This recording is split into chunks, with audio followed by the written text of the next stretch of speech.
कि रामगढ़ में पुलिस प्रशासन लगातार जो है बीजेपी के इशारे पे काम कर रहा है और बीजेपी इस चुनाव के अंदर ओछे हथकंडे अपनाने पे तुली हुई है। कल भी रात को एक घटना की पोस्ट बीजेपी के लोगों के द्वारा डाली गई। मैंने स्वयं एसपी महोदय को और स्थानीय एसएचओ को इस बारे में बताया। एसएचओ मौके पे था। इस प्रकार की कोई घटना थी नहीं, लेकिन बीजेपी से जुड़े हुए लोग जिनके स्क्रीनशॉट भी मैंने पुलिस को उपलब्ध कराए थे, उनके द्वारा जाति और धर्म की घृणित बातें कहते हुए पोस्ट डाली गई थी। ऐसे लोगों पे कार्रवाई करने की ज़रूरत है। कल चुनाव होना है, पोलिंग होनी है। हम चाहते हैं शांति के साथ पोलिंग हो और ऐसे जो असामाजिक तत्व हैं उस पर पुलिस कार्रवाई करे। दूसरी जो बात मैं कहना चाहूँगा कि पुलिस लगातार पिछले एक सप्ताह से, जब से इनको ये लगने लगा है कि रामगढ़ सीट हम हार रहे हैं, उसके बाद सक्रिय हुई है और लगातार लोगों को अरेस्ट कर रही है और उसके बाद 151 में उनको छोड़ रही है। तो ऐसा कौन सा जुर्म है जो आपने उनको अरेस्ट किया और फिर 151 में आपने पाबंद करके छोड़ दिया?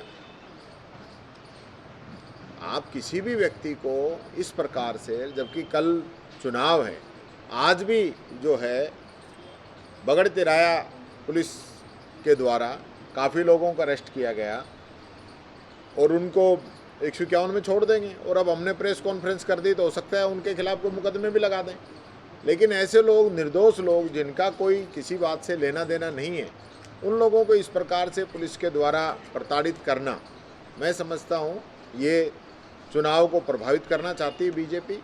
जूली जी ने फरमाया कि जिस तरह से इस चुनाव को प्रभावित किया जा रहा है, जिस तरह से बेकसूर लोगों को घरों में जाके, रात को जाके उनको उठा लिया जाता है बिना कोई केस, बिना कोई मामले के, और 151 में बंद करके, जो आदमी अपने घर में बैठा हुआ है, जो मोटरसाइकिल से सामने निकल रहा है, वो 151 में कैसे बंद कर सकते हैं उसको? लेकिन एक डर का और भय का माहौल बनाया जा रहा है।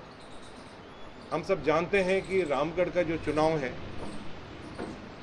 वो एक तरह से भारतीय जनता पार्टी उसको एक दूसरे रूप में लड़ती है, एक माहौल बनाने की कोशिश करती है और यही इनकी जो प्रैक्टिस है ये वापस चल रही है। ख़ास तौर से हम सोचते हैं कि कल जो मतदान होगा उस मतदान में ये फिर वापस कोशिश करेंगे बाहर से पैरामिलिट्री फोर्सेस को, राजस्थान पुलिस को, ऐसे पोलिंग बूथ के ऊपर जहां कांग्रेस के पक्ष में मतदान होता है वहां वोटिंग भी स्लो कराने की कोशिश करेंगे। इनके हाथ में है कि मशीन भी ये बंद करवा सकते हैं, चालू कर सकते हैं। और पिछले 3 दिन में हमने इलेक्शन कमीशन ऑफ इंडिया, यहाँ जो इलेक्शन कमीशन के ऑब्जर्वर आए हुए हैं, स्टेट इलेक्शन कमीशन है, यहाँ के डीजीपी हैं, चीफ सेक्रेटरी हैं, इन सब को हमने लिखित में प्रमाण के साथ हमने कागज़ उनको दिए हैं, कंप्लेन उनको दी है। हम ये उम्मीद करते हैं कि फ्री एंड फेयर इलेक्शन होना चाहिए और प्रशासन से भी ये उम्मीद करते हैं कि आपको पार्टीबाजी नहीं बनना चाहिए। सरकारें आती हैं, सरकारें चली जाती हैं। भारतीय जनता पार्टी जो माहौल क्रिएट कर रही है, ये चुनाव आयोग को देखने वाली बात है कि लोकतंत्र में और संविधान में अधिकारों का चुनाव है, लोकतंत्र का चुनाव है।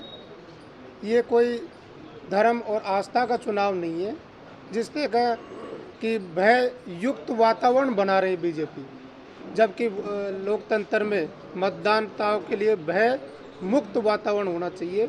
जिस तरह की ये कार्यशैली अपना रहे, ये टोटली गलत है और इसमें चुनाव आयोग को भी देखना चाहिए, इसमें एक्शन लेना चाहिए। तो भारतीय जनता पार्टी सरकारी तंत्र का दुरुपयोग कर रही है।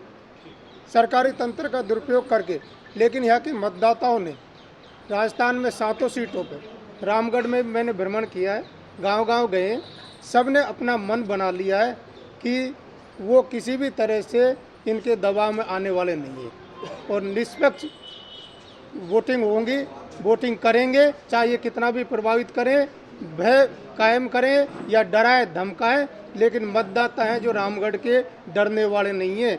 जैसे कि वहाँ श्री करणपुर में नहीं डर रहे थे, इसी तरह से यहाँ के रामगढ़ के मतदाताओं ने नकेल डालने का काम शुरू कर दिया है और निश्चित रूप से यहाँ कांग्रेस भारी मतों से जीतेगी, 7 सीटें जीतेगी। पहले जो विधानसभा चुनाव हुआ, जब आप चुनाव जीत करके आए, तब कम था ज़्यादा था?